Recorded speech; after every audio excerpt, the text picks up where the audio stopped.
Damos la bienvenida al doctor Raimundo Antonio Tello Benítez, quien es abogado de la Universidad Libre de Colombia, especialista en Derecho Constitucional, Derecho Administrativo, Derecho Penal, magíster en Criminología, Ciencias Penales y Penitenciarias de la Universidad Santiago de Cali. Se desempeñó como juez penal municipal y juez penal del circuito desde 1991 hasta 2005. Fue fiscal delegado ante el Tribunal Superior de Cali, fiscal delegado ante la Honorable Corte Suprema de Justicia, gobernador del Valle del Cauca, secretario jurídico de la Gobernación del Valle del Cauca, entre otros importantes cargos públicos. Desde agosto de 2010 se desempeña como abogado litigante. Ha sido conferencista en múltiples eventos académicos, así como también docente universitario. En esta oportunidad preparó su ponencia que tituló El juez como principal referente del sistema acusatorio colombiano. Muy buenas tardes.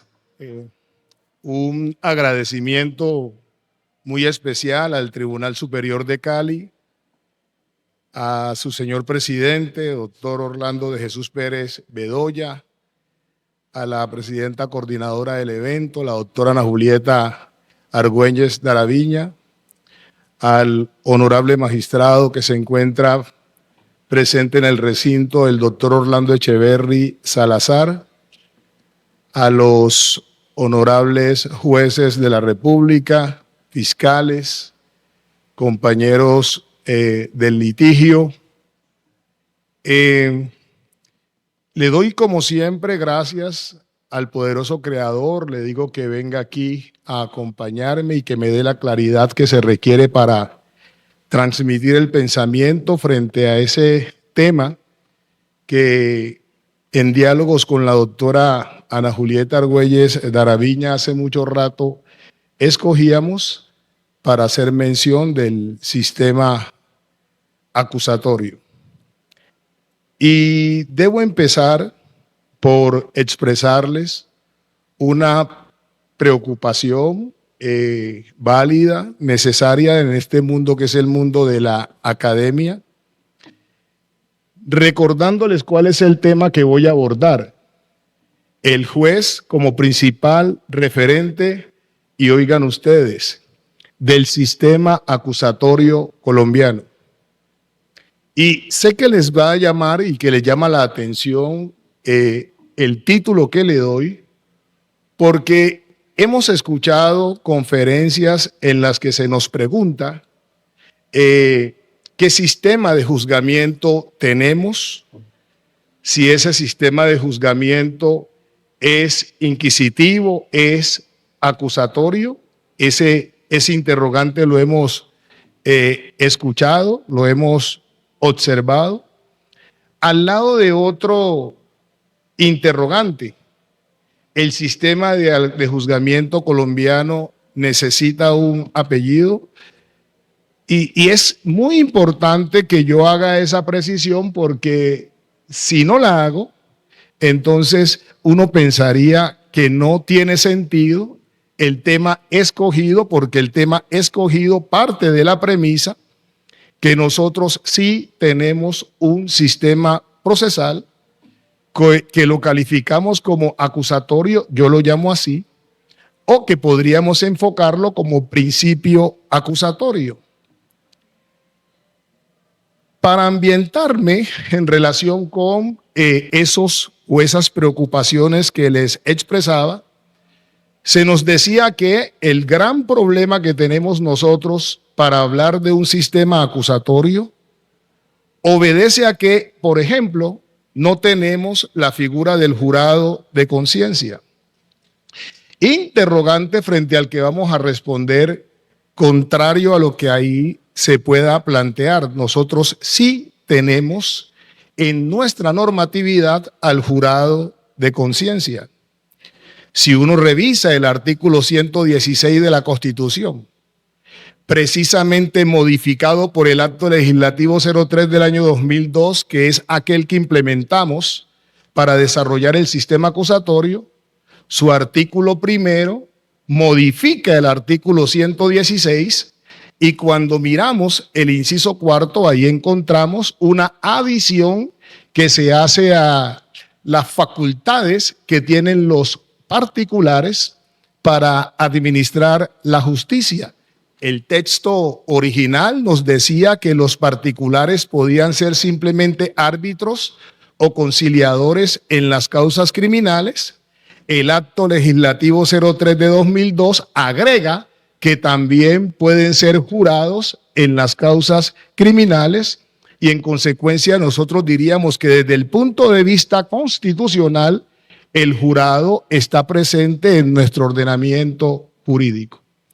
Y no solo lo encontramos desarrollado en la Constitución, sino que cuando le damos paso a la Ley 906 del año 2004 y buscamos en esa ley los órganos de la jurisdicción, pues precisamente abordamos el artículo 31.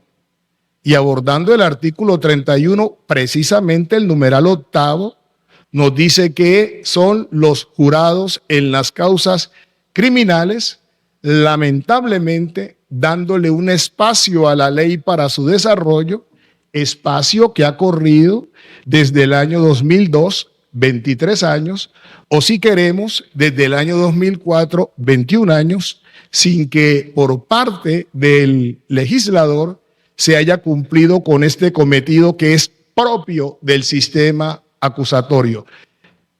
Propio porque este sistema privilegia al pueblo como base fundamental de la administración de justicia en los términos plasmados en el artículo 3 constitucional, como que la soberanía reside en el pueblo, no en el estamento que llamamos Estado. 2. La Procuraduría, nos dijeron, asume el mismo rol de la Fiscalía General de la Nación. Nosotros tenemos que decir que una de las grandes luchas que se tuvieron a la hora de construir el acto legislativo fue fusionar a la Procuraduría con la Fiscalía sobre la base de que en otros estadios a la Procuraduría precisamente la llamamos el Ministerio Público, que asume el rol de la Fiscalía General de la Nación. Lo que sabemos es que el enfrentamiento entre los dos poderes, el del fiscal general y el entonces Procurador General de la Nación, llevó a que no se eliminara a la Procuraduría, se le dejara en un parágrafo del artículo 2 del Acto Legislativo 3 de 2002, que modificó el artículo 250 constitucional, y a esto le agregamos que ese artículo 2 fue declarado exequible o ese parágrafo fue declarado exequible con la sentencia C-966 del año 2003, diciendo que era un interviniente especial calidad, la de interviniente especial y con esa fuerza que la tuvo más o menos hasta el año 2014, cuando con la sentencia T-582 la Corte Suprema de Justicia estableció una serie de restricciones mismas que a la fecha han ido cediendo. Cada vez la Corte fortalece mucho más el trabajo de los señores procuradores, pero nunca con la pretensión de que terminen convirtiéndose en quien ejercita la acción penal, rol que le corresponde exclusivísimamente a la Fiscalía General de la Nación. O sea que desde la pregunta de qué sistema de enjuiciamiento tenemos en Colombia, cuestionado por la ausencia del jurado de conciencia y la presencia de la Procuraduría, yo, la verdad, no encontraría ahí obstáculos para que lo entendamos adecuado y con el desarrollo. Hace días vengo revisando un texto del profesor Enrique Gimbernat Ordey, Estudios de Derecho Penal, y con él he tomado una parte, yo lo voy a convertir, y dice, por supuesto, que cuando el artículo 15 de la Constitución garantiza que nadie puede ser sometido a tortura, está hablando de la Constitución española, y el artículo 24 que nadie puede ser obligado a declarar contra sí mismo, Ello no puede ser interpretado en el sentido de que lo único que se prohíbe con esos preceptos es la inimaginable y delictiva posibilidad de que el legislador dicte disposiciones autorizando los malos tratos o las coacciones para que los detenidos declaren. Miren lo que quiero tomar con ustedes.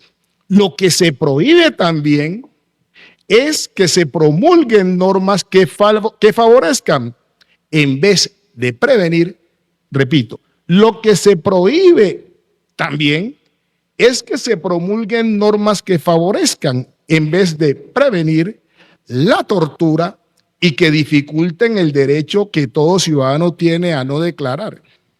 Discusión la de Jim Bernat, que yo la he traído para efectos de los desarrollos jurisprudenciales que se hacen.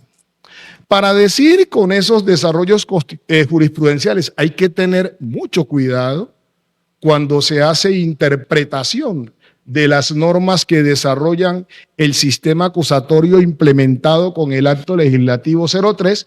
Mucho cuidado que las interpretaciones no lleven a debilitar, no lleven a que lo que define nuestro sistema termine siendo interpretado a la liberalidad.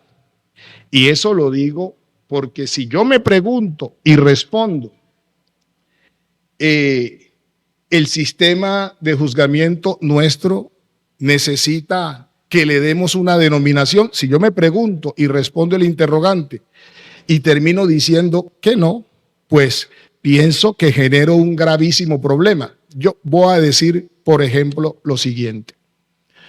Cuando nosotros revisábamos la ley 600 de 2000, la ley 906 del año 2004, y estudiábamos el artículo segundo, inciso tercero, ese que habla de la libertad, allá se nos decía que excepcionalmente la Fiscalía podrá ordenar la captura de la persona que está siendo objeto de la investigación penal sin previa orden judicial en la medida en que la Fiscalía tuviera motivos fundados.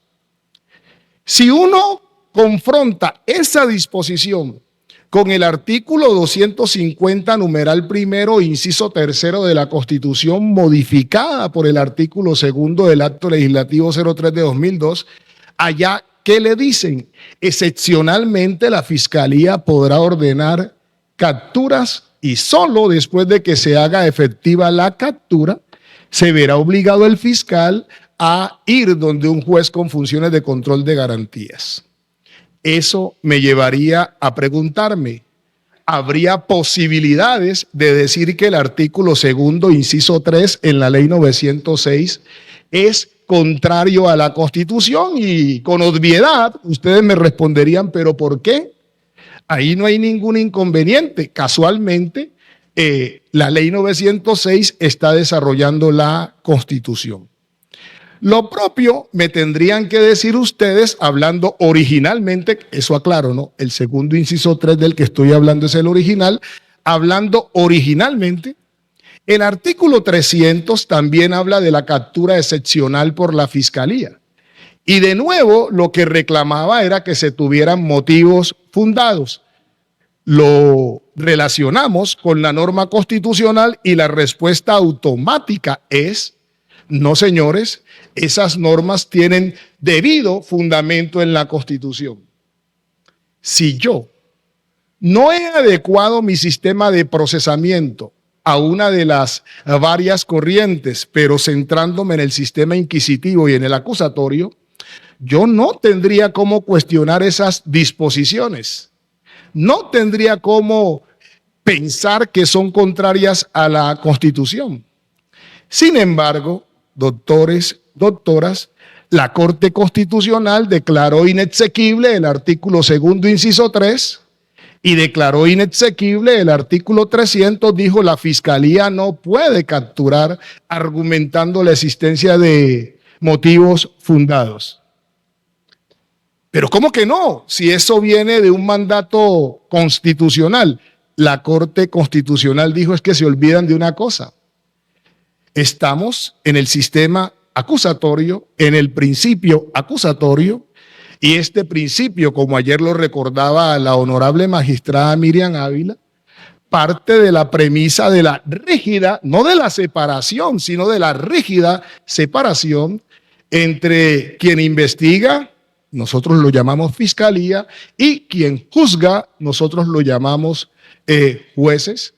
Y en consecuencia, no resulta posible que a quien investiga le estemos dando facultades que son propias de quien ha sido construido para la protección de los derechos fundamentales. Y dijo la Corte, entre otras cosas, observen ustedes lo que pasa con el artículo 297 en la Ley 906 del año 2004.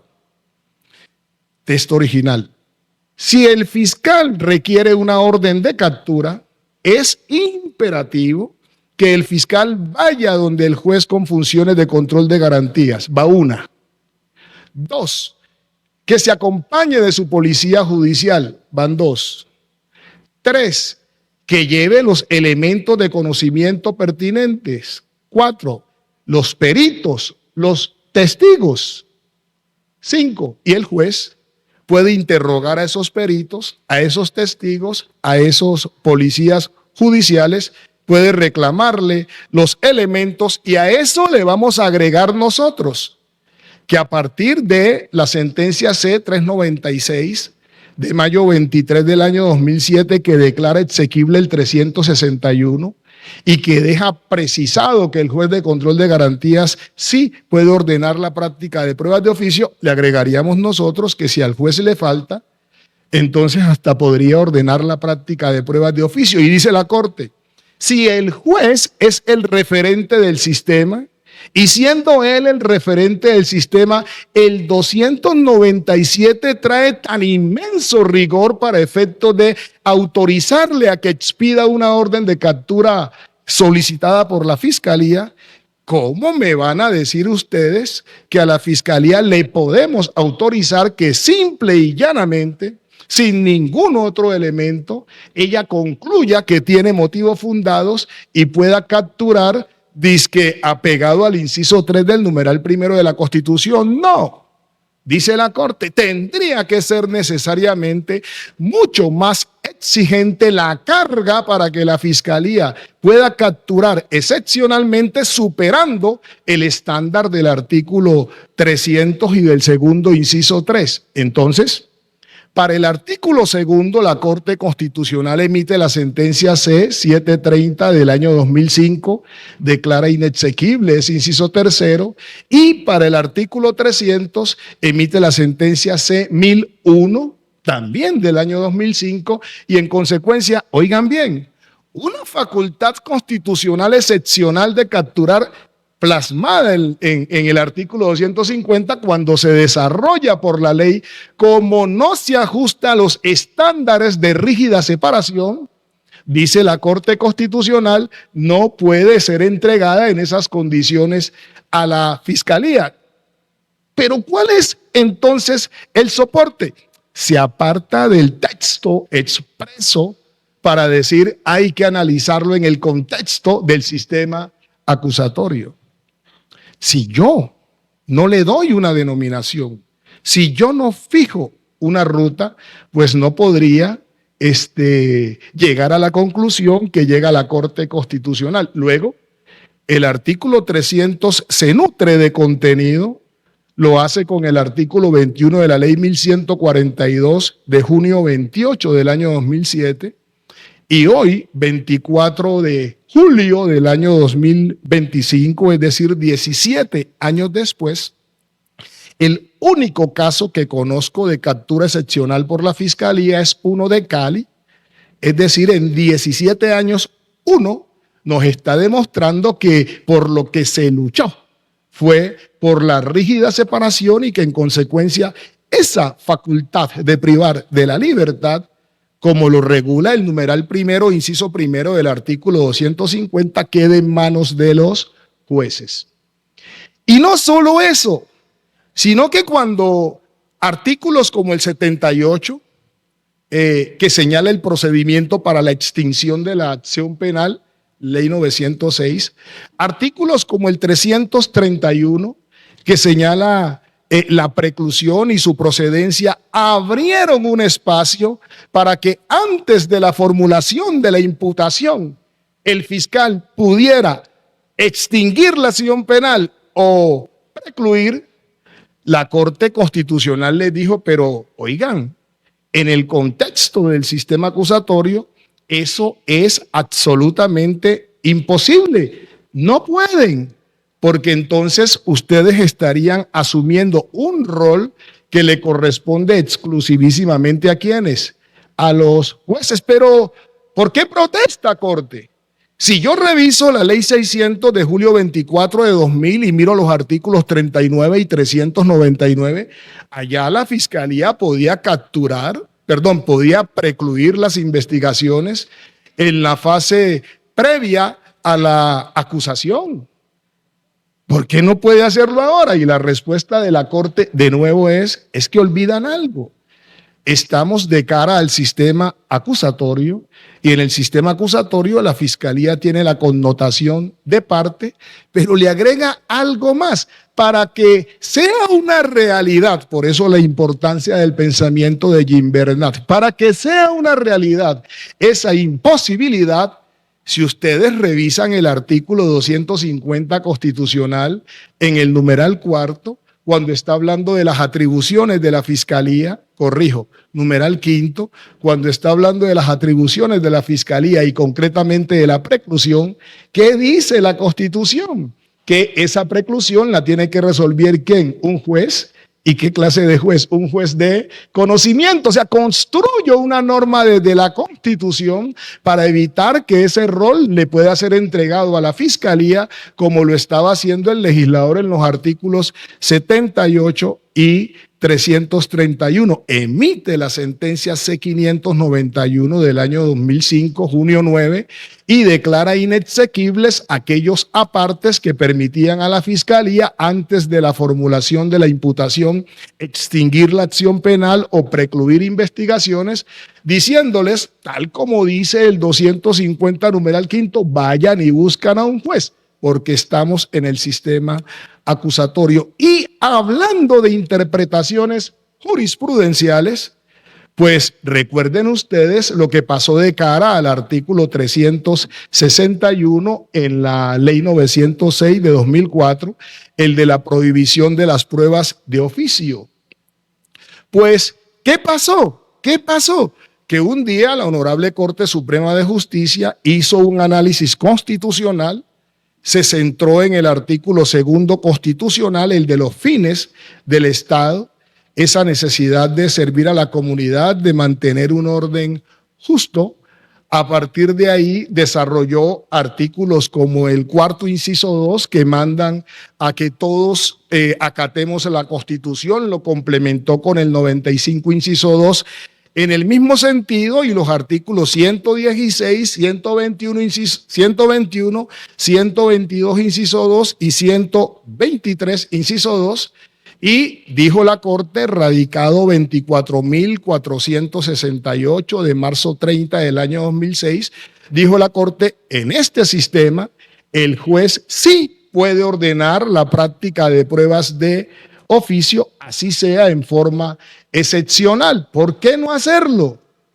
Pregunta frente a la cual nos cuestionábamos diciendo, pero ¿con qué mentalidad está razonando la Corte Suprema de Justicia? Y aclaro, era una norma para mí conveniente. En ese momento me desempeñaba como fiscal y en consecuencia uno buscaba el apoyo del fiscal en esa tarea de la búsqueda de los medios de conocimiento.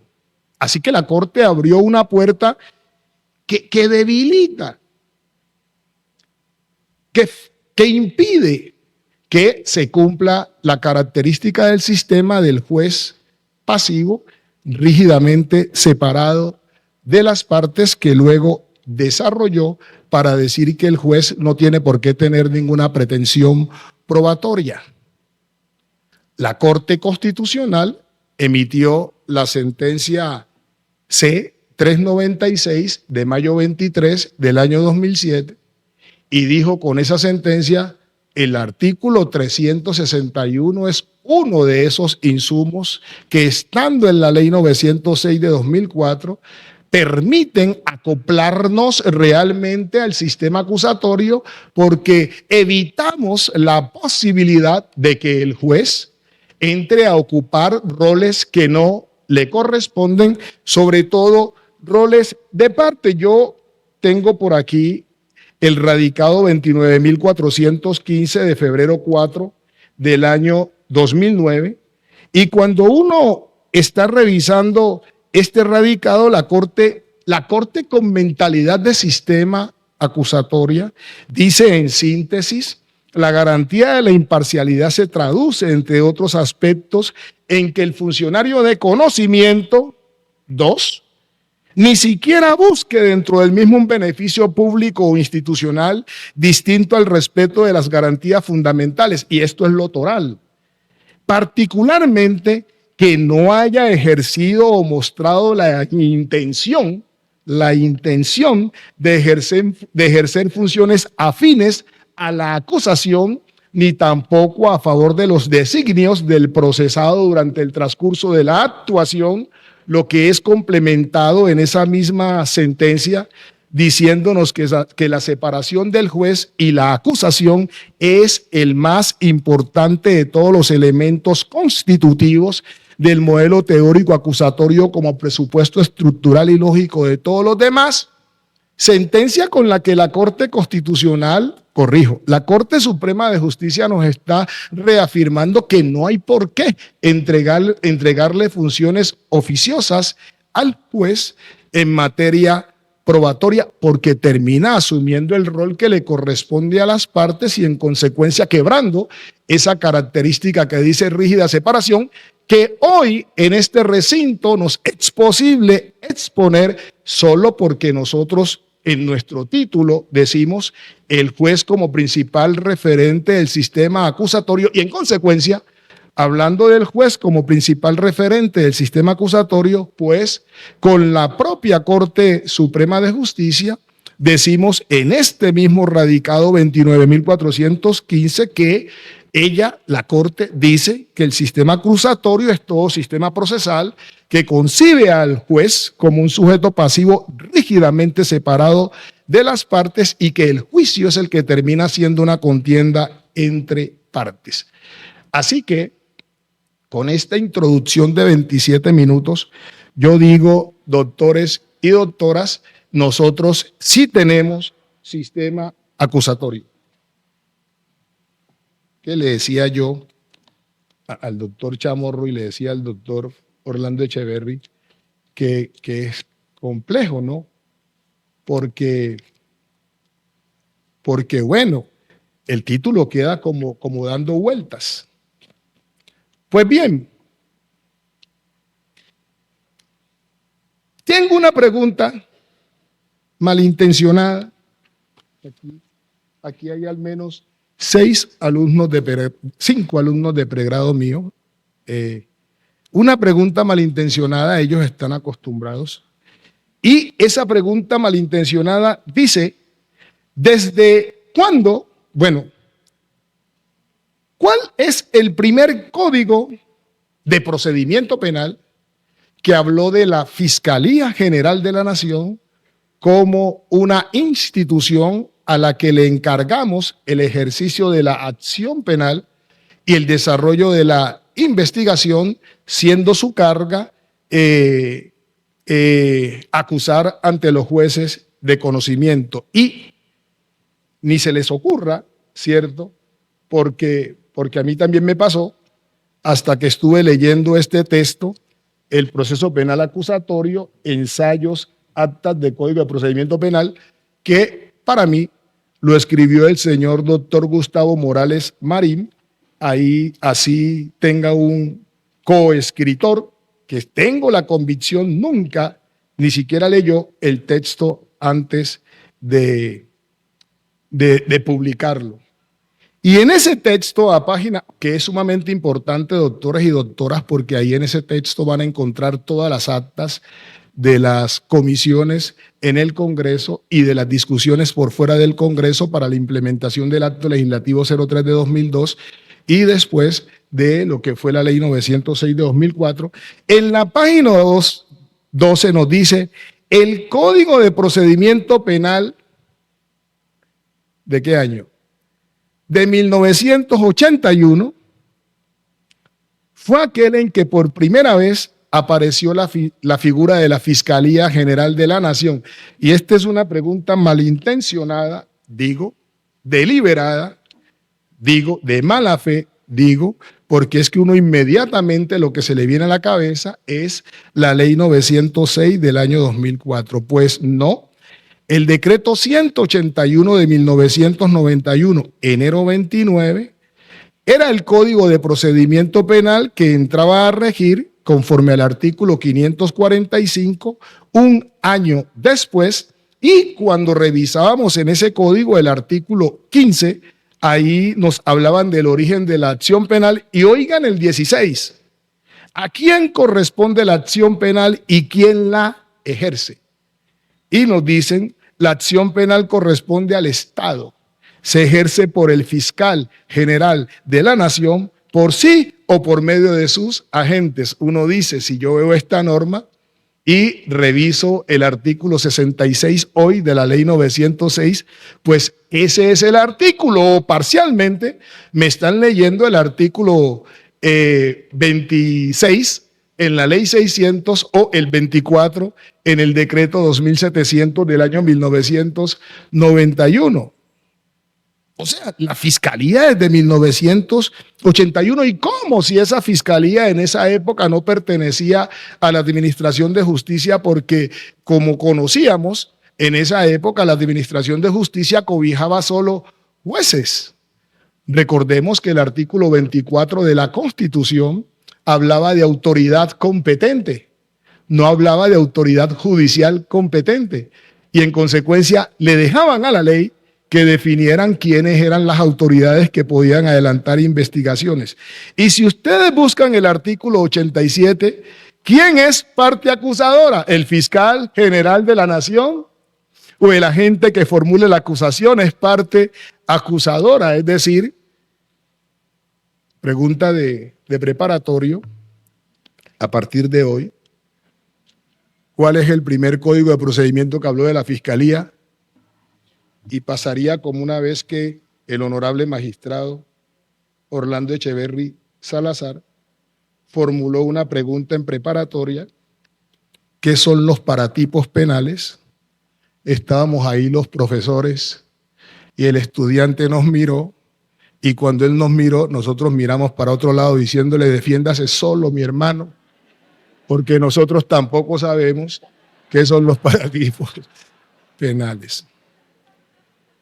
O sea que una pretensión que ha tenido el legislador, advierto, este decreto 181 de 1991 entraba a regir un año después, es de enero 29 de 1981, y el 11 de enero del año 1982 fue derogado por la ley segunda del año 1982. Ahora entienden ustedes por qué nunca nos hablaron de la Fiscalía como institución. Y conocer eso nos lleva a preguntarnos, ahora sí vienen mis apuntes sanos, o sea, mis apuntes conforme lo que traía en esta pequeña introducción de 33 minutos. ¿Desde cuándo tenemos nosotros sistema acusatorio? Y yo diría, depende.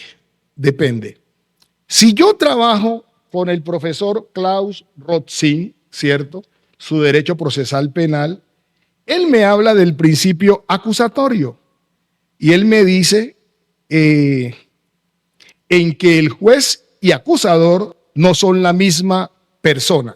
El texto se llama derecho procesal penal, en que el juez y acusador no son la misma persona. Si yo trabajo con el profesor Jordi Nieva Fenol, su texto se llama Fundamentos de Derecho Procesal Penal, y miro la página 2, él me dice, si el juez no acusa, sino que precisa de un acusador para mantener su imparcialidad, el modelo es acusatorio. Si por el contrario, el juez acusa al mismo tiempo que juzga, el proceso es inquisitivo.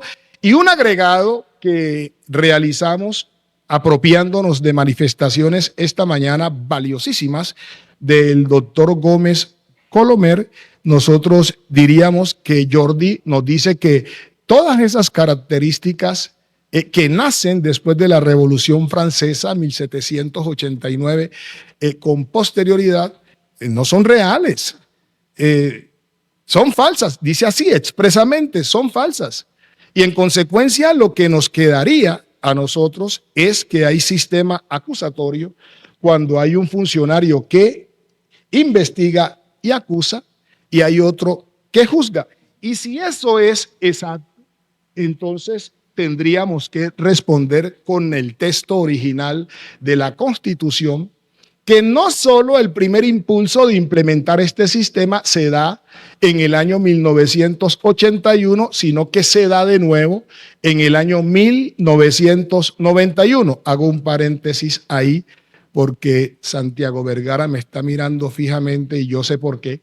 Él ofició como juez de instrucción criminal y entonces él instruía para los jueces superiores y me estaría diciendo, había un funcionario que investigaba y acusaba y luego pasaba la actuación ante los jueces. Ray, mételo ahí también pues como una emanación, según estos dos autores del proceso acusatorio. Santi, te he leído el pensamiento, tenés toda la razón, tenía que meterlo ahí, pero por hacerme quedar mal, hoy no te llevo Pajamundi, verás en qué te vas para tu casa.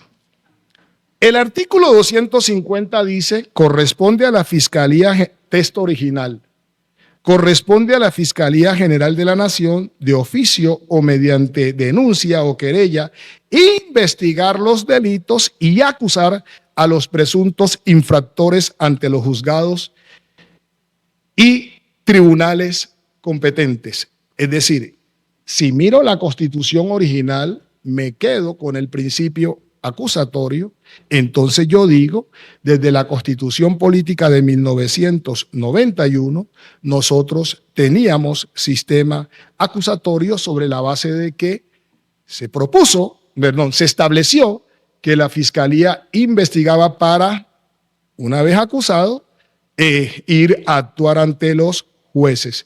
Eso lo diríamos pues aquí para otra pregunta de preparatorio, que lo tenemos como real desde el 4 de julio de 1991 que se aprueba la Constitución, reforzado el 7 de julio de 1991 cuando se promulga la Constitución, y el efecto es que emerge un primer Código de Procedimiento Penal que lo llamamos Decreto 2700 de noviembre 30 del año 1991.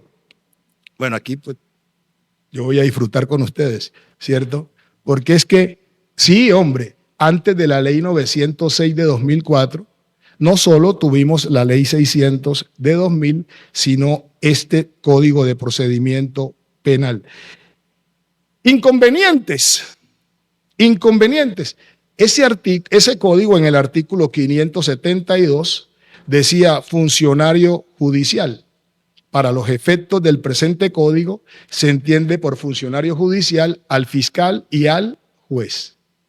O sea, si nosotros decimos que el sistema consiste simple y llanamente en que hay una persona que investiga la fiscalía y otro que juzga el juez, pues ¿qué problema hay que el fiscal se parezca al juez? Me he quedado limitado a ese ámbito. No habría ningún impasse y estaría en apariencia Mateo haciendo sistema acusatorio.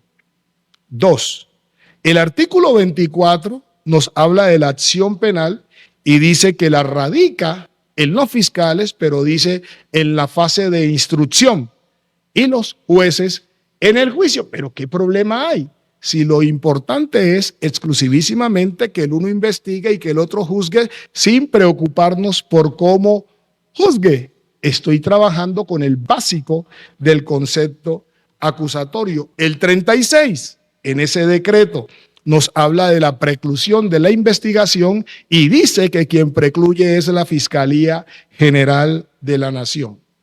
No solo lo dice el 36, sino que lo refuerza el artículo 120, numeral cuarto, lo ratifica el artículo 443 y artículos como el 249 mandan al funcionario judicial, fiscal y juez, a la luz del artículo 572, a investigar en forma integral y con celo cada una de las circunstancias a través de las cuales podemos acreditar el comportamiento delictivo para pasar a la calificación exclusiva en manos de la Fiscalía General de la Nación y que se inicia el juicio, y cuando se inicia el juicio asumen competencia los jueces, una cosa buenísima, como hoy no existía posibilidad de variación de la calificación por el juez, aclarando que esa no calificación hoy es posible cuando se convierte en freno al principio, cuando toma como freno el principio de legalidad,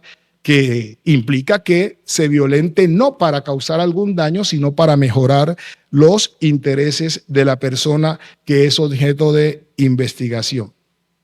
Sin embargo, cuando uno revisa la presidenta, usted dijo que el doctor Gilberto no venía, ¿cierto? Y me dijo que dejáramos un espacio para preguntas. Y yo le dije que estaba muy asustado, pero ya calenté. ¿Hay algún problema en que sigamos? Ya se venció el tiempo de los 40 minutos. Entonces el problema, yo les invito, por ejemplo, ¿se acuerdan de la providencia que dice que el juez no puede, que el fiscal no puede retirar independientemente el preacuerdo, y ahora le agregan que tampoco puede retirar el principio de oportunidad? Cuando uno está leyendo esa providencia, la Corte cita unas actas del Congreso de la República, unas gacetas del Congreso. Yo leo con ustedes la Gaceta número 339, ese es de julio 23 del año 2003, y ahí nos dicen una cosa que conjuga lo que hemos estado exponiendo. Página 58. En el ordenamiento constitucional previo a la expedición del acto legislativo 03, se prohijó la existencia de un esquema procesal mixto o formal con tendencia acusatoria. O sea, no estamos engañándonos en lo que hemos expresado, lo está diciendo el Congreso. Advierto. Este texto del doctor Gustavo Morales Marín nos cuenta quiénes eran los asesores, y entre ellos uno que nos apasionaba, el doctor Gustavo Gómez Velázquez, por su agresividad a la hora de responder las pretensiones a las demandas de casación, a punto que cuando a algunos abogados les correspondía la demanda del doctor Gustavo Gómez, mejor optaban por decir que renunciaban a sus pretensiones antes que ese señor contestara, porque era arrollador, pero agresivo en su arrollar, como diciéndole a la gente: solo intente esta medida cuando usted tenga la plena convicción de que le van a fallar a favor. Los asesores de de lo que luego fue el sistema eran necesariamente académicos, como lo teníamos en el mismo Congreso. Hablo del Congresito la Comisión Especial Legislativa que se crea cuando cierran el Congreso de la República. Eso con más fuerza pueden ustedes leerlo en un artículo que se llama Fiscal General, General Fiscal, que produce el profesor Rodrigo Uprimi. Gaceta 339. El constituyente, poniéndose a tono con las exigencias plasmadas en tratados internacionales de derechos humanos de universal aceptación, reconoció que la persona solamente puede ser declarada judicialmente culpable en el marco de un juicio público oral con inmediación de las pruebas, contradictorio y concentrado y con todas las garantías. Oigan esto: la inserción de esta cláusula normativa dentro del texto constitucional abolió por completo la posibilidad para la Fiscalía de seguir actuando como juez de instrucción al practicar pruebas con vocación de permanencia. Lo que nos interesa, bien puede decirse que en este aspecto la Carta Política adoptó estrictamente el postulado acusatorio, en la medida en que únicamente podrán ser tenidas como pruebas las que se presenten, practiquen y controviertan en presencia del juez.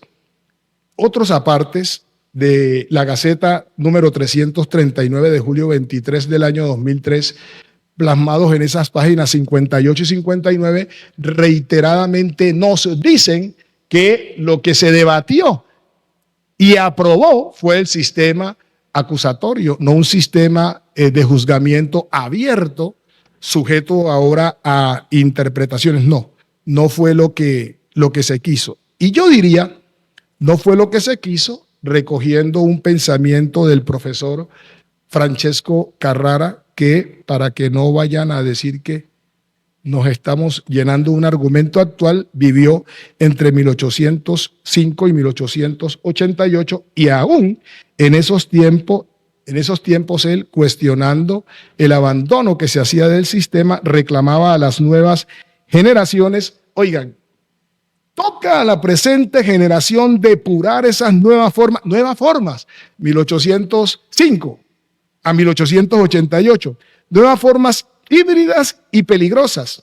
Y el fin constante de esta depuración debe ser aproximar lo más que se pueda el proceso mixto al genuino proceso acusatorio. Así que cuando nosotros miramos el decreto 2700 de 1991 y lo que digo va a aplicar para la ley 600 del año 2000, vamos a encontrar, por ejemplo, que cuando le damos la titularidad de la acción penal a los jueces, estamos quebrando el sistema porque lo estamos convirtiendo, en parte ya lo veíamos con la lectura que hacíamos del radicado 29.415 de febrero 4 de 2009, pero ahora le agregaríamos que también la Corte protesta contra una tal forma de comportarse, citando el radicado 39.886 de octubre 16 del año 2013, cuando habla de la función requirente, citando a Bernardo Mayer y diciendo no puede estar en manos de los jueces. Cuando nosotros revisamos el artículo 36 sobre la preclusión en manos de la Fiscalía, no desarrolla el sistema, y ya dijimos nosotros que eso nos lo enseñó la sentencia C-591 de junio 9 del año 2005, cuando se nos dice o cuando se nos habla de la imparcialidad del funcionario en la búsqueda de la prueba y la radicamos en el juez y además autorizamos al juez para la práctica de pruebas de oficio, estaríamos nosotros diciendo que contrasta con la sentencia C-396 del año 2007, que le da plena validez al artículo 361, pero además se aparta de sentencias como la 41279 de septiembre 11 de 2013, como el radicado 63.679 de 2023 asociado con el 43.554 de junio 18 de 2014 y el 42.720 de septiembre 18 de 2014, que para evitar que el juez de soslayo pueda terminar ordenando pruebas de oficio, le dice a los jueces, ustedes no pueden complementar ni integrar las solicitudes probatorias de las partes, ustedes están en ese sentido restringidos, como también lo desarrollan radicados como el 43.665 de marzo 22 de 2007, el 38.020 de abril 18 del año 2012, todos los estoy leyendo, providencias de la Corte Suprema de Justicia que refuerzan este pensar. Todo esto con un propósito. El propósito es, para ajustarme a los 10 minutos más que me regala nuestra honorable presidenta del evento, todo esto para decir que la pretensión del sistema es que tengamos un juez que, siendo pasivo, pasividad que no equivale a decir, ¿cómo se dice? ¿Cómo es la expresión? Pasividad inerte. no equivale a inerte. Teniendo un juez pasivo, tiene una carga y esa carga fundamental es respetar la Constitución. Por eso, cuando yo hablo de la formulación de la imputación, por ejemplo, recuerdo la sentencia C-1092 del año 2003, el punto 4.1.1, y en ese sentido me apropio del concepto de proceso acusatorio y digo, ¿para qué trajeron al juez con funciones de control de garantías? Digo, ¿para qué? Y digo, si lo trajeron para estos propósitos que sirva como un control a la actividad del fiscal, el juez no puede ser un convidado de piedra en la imputación y en la acusación. ¿Y cómo hago que el juez no sea un convidado de piedra en la acusación y en la imputación? Doctores, primero, cuando voy a imputar, yo no me dejo arrastrar por ese artículo 288, numeral 2, los hechos jurídicamente relevantes en un lenguaje comprensible, porque ahí no dice nada. Ahí no dice absolutamente nada porque no me define cómo se construyen los hechos jurídicamente relevantes. Cuando voy a acusar, yo no me dejo llevar por el artículo 337, numeral segundo, porque ahí no dice nada, sino que para la imputación, 286, 287, situaciones que determinan la formulación de la imputación, 336. Presupuestos para radicar el escrito de acusación. Ahí sí dice cómo se construyen los hechos jurídicamente relevantes. Para ahora sí, darle los poderes que corresponde al juez para que en acatamiento de la Constitución y de la ley no sea un convidado y constate que se cumplen esos presupuestos. Así lo dice el radicado 47271 de enero 27 del año 2016 y se complementa con el radicado 43564 de septiembre 17 del año 2019. Dejemos algo para la sexta jornada. Muchísimas gracias.